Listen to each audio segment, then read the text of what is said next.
tardes, bienvenido a otro programa de A la Vista. Soy Amalia Escarza y con Florencia Ibáñez estamos felices de que nos permitan entrar a sus casas. Y como cada martes, Amalia, uno aprendiendo en el lugar de la teleaudiencia, me estoy imaginando cómo martes tras martes, con las personalidades que traemos, que estamos tan orgullosos en nuestro país del nivel de profesionales que tenemos, todos los temas que vamos aportando, ¿no?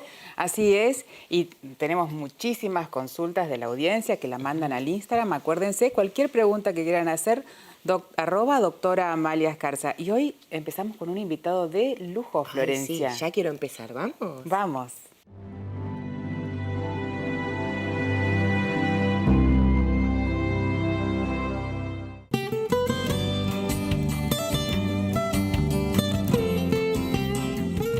Como primer invitado, Florencia, vamos a tenerlo al doctor Marcelo Saz. Bienvenido, Marcelo, al Piso de la Vista. Muchas gracias. Muchas gracias por la invitación. Por favor. Antes de empezar a hablar con Marcelo, quiero presentarlo, Flor, porque sí, aunque viste que nuestros invitados siempre dicen no leas todo mi currículum, sí. Yo, por más que lo quise achicar, te juro que es un currículum impresionante. Sí. Así que voy a contar que Marcelo es médico oftalmólogo, especialista en enfermedades de la retina y el vitrio. Es coautor de 26 capítulos de libros de pre- y posgrado. Recibió 15 premios científicos en congresos nacionales e internacionales por sus trabajos de investigación.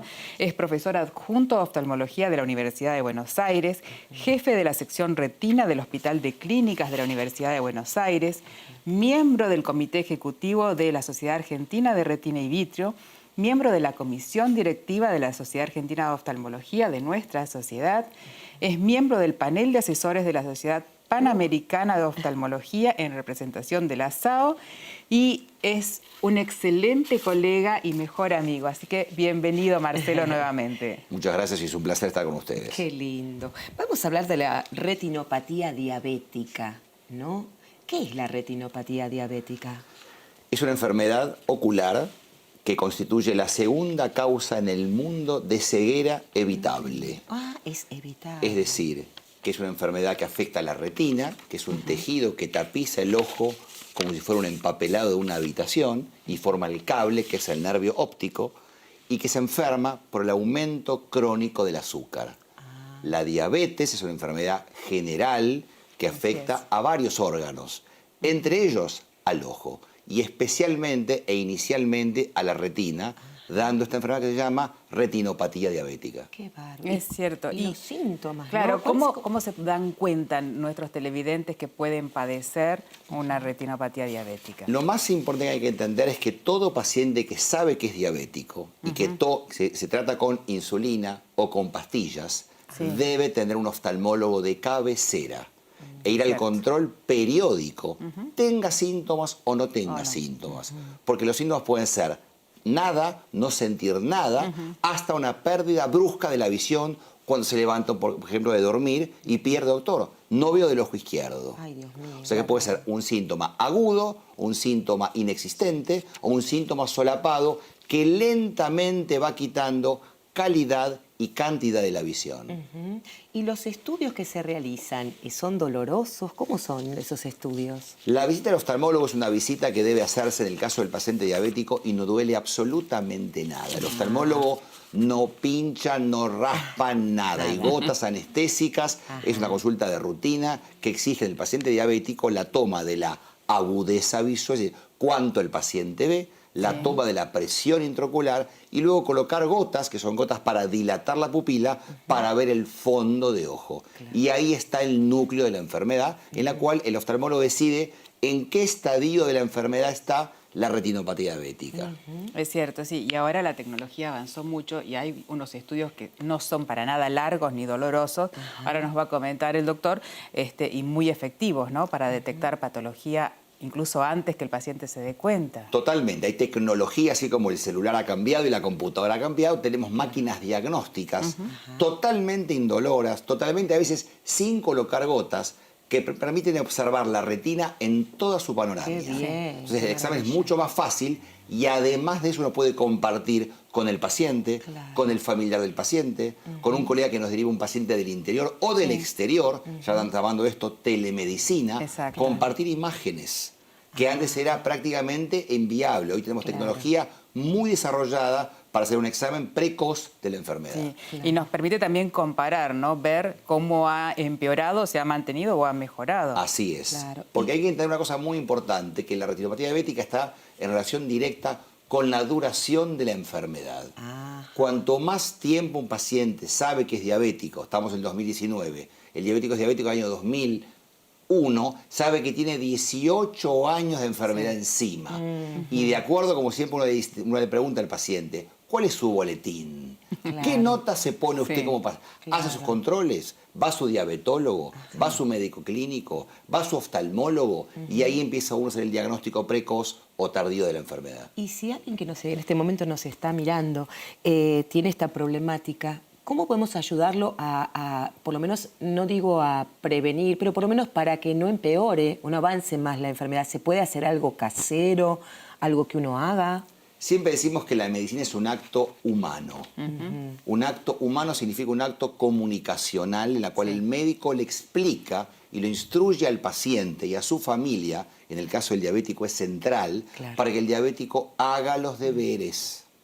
Porque el paciente diabético que hace los deberes evita la progresión irreversible a una pérdida definitiva de total la Dios visión. mío, claro. Recordemos que en Argentina el 10 a 12% de la población es diabética Mirá vos. Es en un diferentes porcentaje alto. estadios de la enfermedad. Y ahí Claro. es clave la educación y la instrucción del paciente para que consulte a su médico oftalmólogo.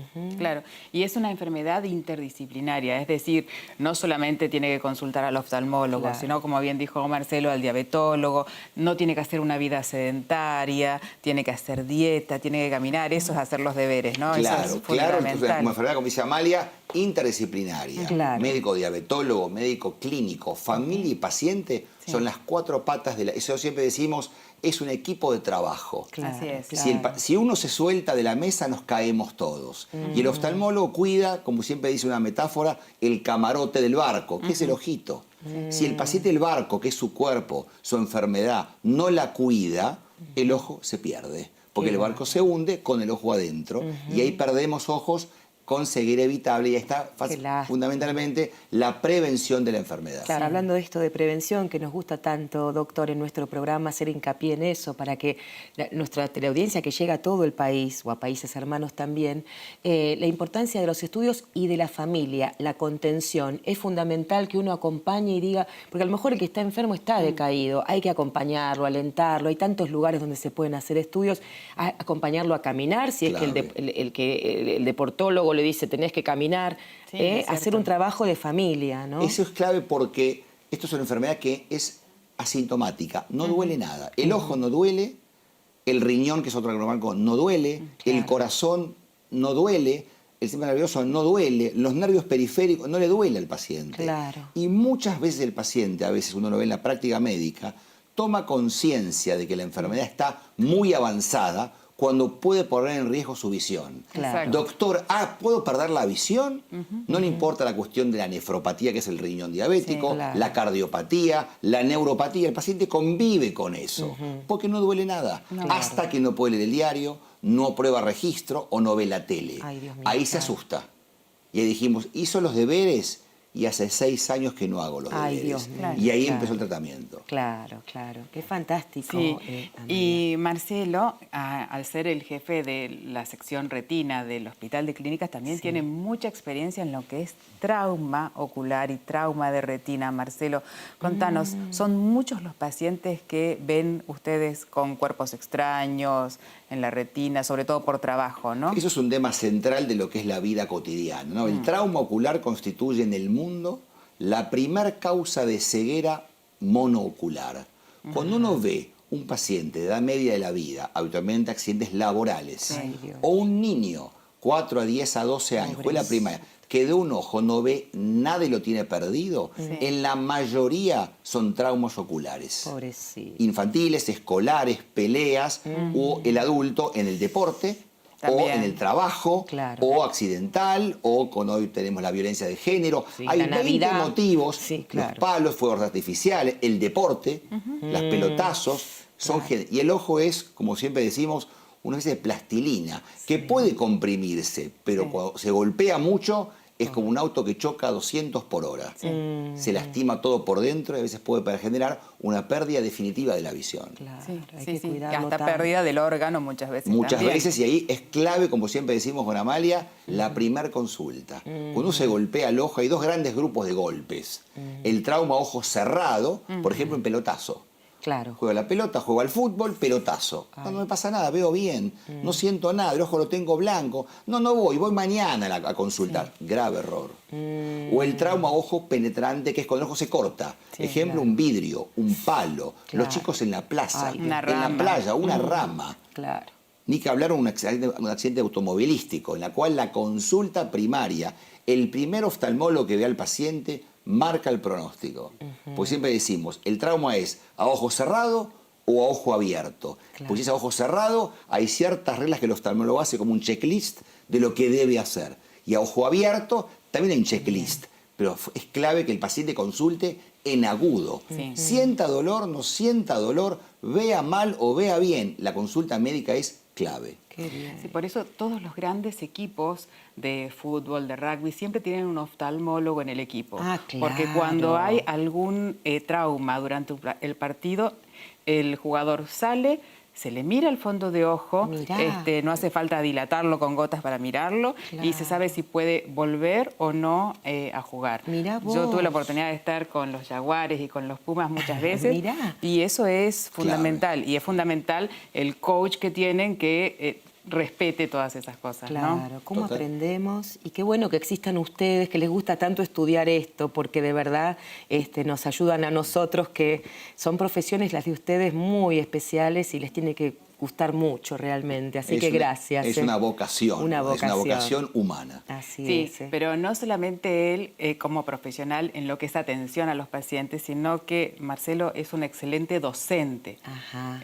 Las clases de él son muy comentadas. Nosotros tenemos la oportunidad de estar en el posgrado y en el pregrado de la Universidad de Buenos Aires y las clases de él son muy comentadas Y se porque ve que quedan sí. los conceptos muy claros. Y sí, porque nos acaba de quedar muy claro, el tema del empapelado, la retina, está muy claro. Son imágenes que hace que el acto médico sea un acto, como decíamos, de comunicación. Claro. El médico tiene que saber hablar y explicar, básicamente porque el paciente que comprende se cura antes. Tenés razón, qué Y siempre interesante. decimos antes, su mejor médico es usted mismo, el paciente. bárbaro. No es que el paciente hace lo que quiere, por más que va al gran especialista. Si el paciente no se cuida, fracasa todo lo que el médico hace. Qué interesante. En el trauma y en el ojo del diabético. Claro, claro. Así es. Maravilloso. Muchas gracias, Bien. Marcelo. Muchas gracias porque ha sido una entrevista muy fructífera. linda, sí. Así que esperamos tenerte pronto nuevamente. Los viajes de Marcelo no sé si van a permitir tenerlo muy rápido Sí, Marcelo. otra vez en el piso, pero te comprometemos, ¿sí? Será un Sí, placer. Para otros temas, buenísimo. Un placer a tus disposiciones. Gracias. A ustedes. Y con ustedes volvemos en un ratito después de una brevísima tanda publicitaria con otro tema espectacular, la visión subnormal, la baja visión.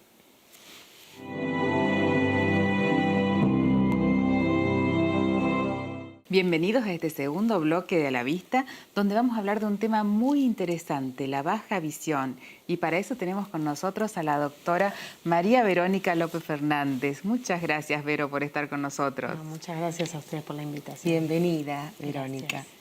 Y como no todos los televidentes la conocen, la voy a presentar porque Verónica tiene un currículum fabuloso, Florencia. Sí. Es médica oftalmóloga, jefa del Servicio de Baja Visión y Rehabilitación Visual del Hospital Santa Lucía, es compañera mía del hospital, es directora de la licenciatura en Rehabilitación Visual de la Universidad Nacional de San Martín. Tiene un magíster en oftalmología realizado en la Universidad Católica Argentina y una especialización en baja visión en la Escuela de Medicina de la Universidad de Harvard. Aparte, es miembro de sociedades nacionales e internacionales, disertante y coordinadora y directora de cursos y congresos en nuestro país y en el exterior. Gracias nuevamente, Qué Vero. trayectoria, Verónica. Sí, y con qué un hermoso. tema muy interesante, después de hablar de baja visión por retinopatía diabética, maculopatía, Vamos a ir directamente Sí. a lo que calculo yo, la teleaudiencia se preguntará, finalmente, ¿qué es la baja visión? La baja visión es una condición que se presenta en pacientes que tienen diferentes enfermedades que producen un deterioro de la visión importante que no se puede corregir ni con cirugías ni con tratamientos médicos. Entonces, esa visión que tienen los pacientes, que en general es de un 30% o menor, como para ponerlo en números que se puedan entender, solamente puede ser tratada con técnicas específicas de rehabilitación que lo que hacen es potenciar esa visión para que esa persona pueda desarrollar todas las actividades de la vida diaria de una manera más eficiente y de manera independiente, básicamente. En general son pacientes que empiezan a depender de terceros, de familiares, o que pierden los trabajos, o en el colegio se les dificulta mucho continuar a los niños con sus actividades normales. Claro. Y entonces este tipo de tratamientos de rehabilitación lo que hacen es justamente potenciar esa visión que tienen y tratar de mejorar al máximo la calidad de visión con diferentes elementos y técnicas. Y la rehabilitación visual es tanto para niños como para adultos. Así es, o sea, la rehabilitación visual es en niños. La diferencia con los adultos es que en general el abordaje en los niños, como el proceso en general en los niños es el niño está en un proceso de desarrollo de la visión y de evolución. El equipo es muy importante en ese momento. Las ayudas ópticas son más específicas para la actividad en general escolar y se acompaña en general de un control médico muy cercano, porque justamente las enfermedades a veces tienen un desarrollo diferente en las primeras etapas de la vida. Y hablando de enfermedades, ¿cuáles son las enfermedades que podrían provocar la baja visión, ¿no? Bueno, en niños la retinopatía del prematuro es una de las enfermedades más frecuentes que pueden provocar este tipo de deterioro visual a lo largo de los primeros años de la vida. Después existen enfermedades retinales, congénitas, otras adquiridas. El coloboma, por ejemplo, es una de las enfermedades que también se da en los niños. Y después vicios de refracción, o sea, los niños con miopías muy elevadas, con cataratas congénitas que se han operado y que, bueno, por el tratamiento en sí quedan sin el cristalino en las primeras etapas de la vida. Entonces es muy importante la estimulación visual en ese tiempo y dotarlos de la máxima cantidad de ayudas, no solamente ópticas, sino de técnicas para que ellos puedan desarrollar su visión, porque en general son niños que están en desarrollo. En pleno crecimiento. Exacto, en sí. pleno crecimiento. Verónica, ¿y los pacientes tienen que tomar ellos la iniciativa de consultar a un especialista en baja visión o su oftalmólogo tiene que derivarlo a un especialista en Lo baja ideal visión? es que su oftalmólogo pida la interconsulta. En el caso de los pacientes adultos, por ejemplo, las enfermedades más frecuentes que son la maculopatía senil o la degeneración macular relacionada con la edad, y las cataratas que se operan y que por ahí no recuperan la visión por alguna otra patología retinal o porque tuvieron alguna complicación o infecciones o lo que fuere y quedan con poca visión, o pacientes con miopías elevadas, con retinopatías diabéticas, con enfermedades genéticas. Esos pacientes conviene que su médico tratante, o sea, el médico de cabecera, pida una interconsulta y haga una derivación. En cuanto a la rehabilitación visual, uno interpreta la palabra rehabilitación como cuando uno sale de un tratamiento, no sé, por ejemplo, físico, caminar de a poco.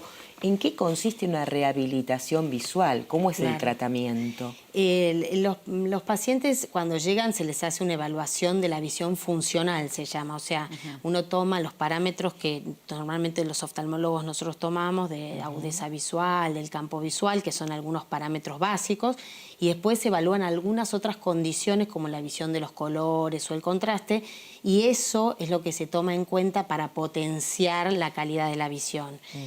el médico hace esa evaluación primera y en función de eso hace una indicación de tratamiento que en general está relacionado primero con las ayudas ópticas o electrónicas, que en nuestro país hay muchas y muy buenas y permiten mejorar mucho la visión de esos pacientes, y después con técnicas específicas de aprendizaje al uso de esas ayudas ópticas y también a mejorar con lo que se llaman ayudas no ópticas, que serían aumentar el contraste, el tamaño de la letra de los textos, individualizar cuáles son los colores que son los más fáciles de reconocer para esa persona y indicarle que todo lo que tenga que ver con sus actividades de la vida diaria y con los elementos que ese paciente va a utilizar durante su día sean del color que le resulta más fácil identificar. Qué bueno. Sí, es muy importante. Es muy importante y pensaba que con el avance de la tecnología debe ayudar muchísimo porque ahora podemos elegir letras, cosas que uno por ahí dice, ¿para qué quiero cambiar esta letra? Pero según la problemática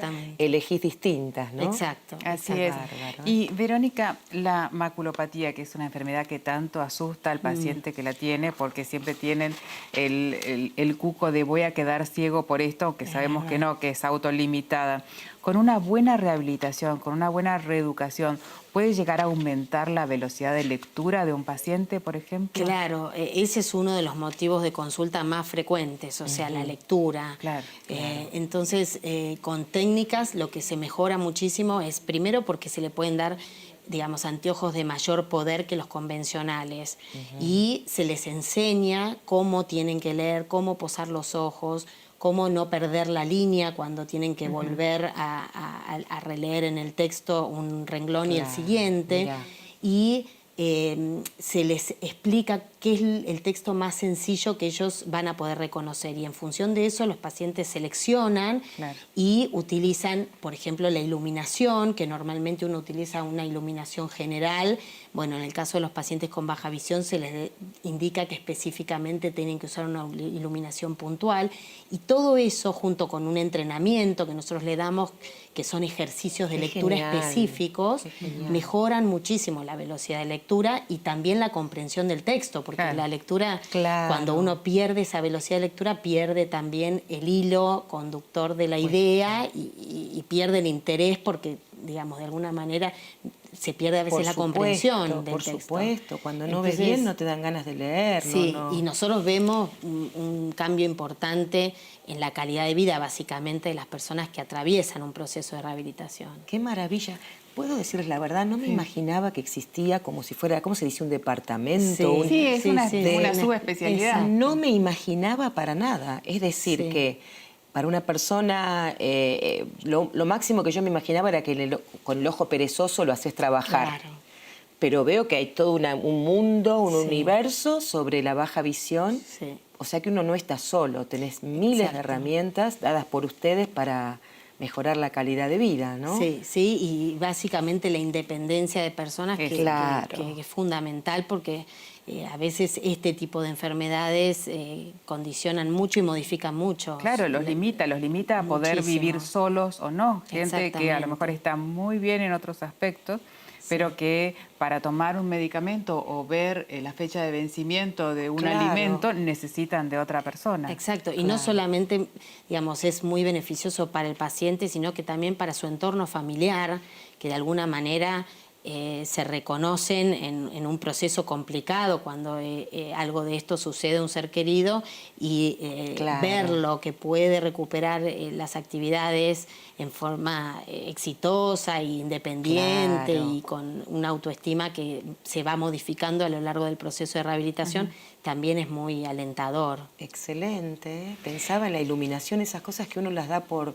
Pero es cierto. Sí, la iluminación y la posición del texto muchas veces varía. Mirá vos, y cuando éramos niños que nuestros abuelos insistían con ponete buena luz para leer, porque viste que de chico uno se pone y da la sombra. De cualquier modo, y bueno, pero fíjate cómo hay verdaderamente para cada uno una luz. Verónica, yo puedo decir que sos la fundadora del servicio en el Hospital Santa Lucía. Maravilla. ¿Te costó mucho arrancar con esto? Sí, fue la verdad que un proceso largo digamos, yo había hecho mi formación y trabajaba en forma independiente, pero nosotros tenemos un gran cariño por el Hospital Santa Lucía y era un lugar donde, digamos, uno siempre quiere desarrollar su actividad o su especialidad al máximo. Y bueno, eso fue, digamos, un periodo, un proceso un poco largo porque no es fácil formar un equipo, tener la posibilidad de equipar un servicio, porque este tipo de especialidades necesitan equipamiento específico, así que después de un tiempo tuve la posibilidad presentando proyectos y demás, de que el hospital contara con un presupuesto para servicios nuevos. Y bueno, en ese momento me convocaron y así se formó. Qué felicitaciones, yo me quedo anonadada. Eso la verdad es grandioso, porque saber que en un hospital público de la ciudad de Buenos Aires se puede brindar este servicio y con profesionales de la categoría de la doctora López Fernández, la verdad, de veras, es para destacarlo. Así que estamos agradecidísimos que nos hayas tenido a contar. Y el hospital está abierto a todos los pacientes. Hay mucho en rehabilitación visual, tanto en la parte pública como privada, pero pública realmente es muy poco y sos una pionera. Así que muchas gracias, Verónica, por haber estado con nosotros en el Piso de la Vista. La verdad, muy claras todas tus explicaciones y muy beneficioso para todos nuestros televidentes. ¿No es así, Flor? Claro que sí, y como decimos siempre, gracias a la doctora Amalia Escarza, que con su programa nos hace entrar en un universo que personalmente desconocía y que da orgullo pensar en los profesionales que tenemos en la Argentina y que no conocemos y no sabemos. Así es. Sí. Y ya saben, cualquier pregunta que quieran hacernos llegar, @doctora Amalia Escarza al Instagram y nosotros la vamos a tratar de resolver acá en nuestro programa. Y con ustedes nos vemos la próxima semana, ¿no? Ahí está, el martes que viene, como siempre. Por Canal Metro. Muy buena semana. Gracias.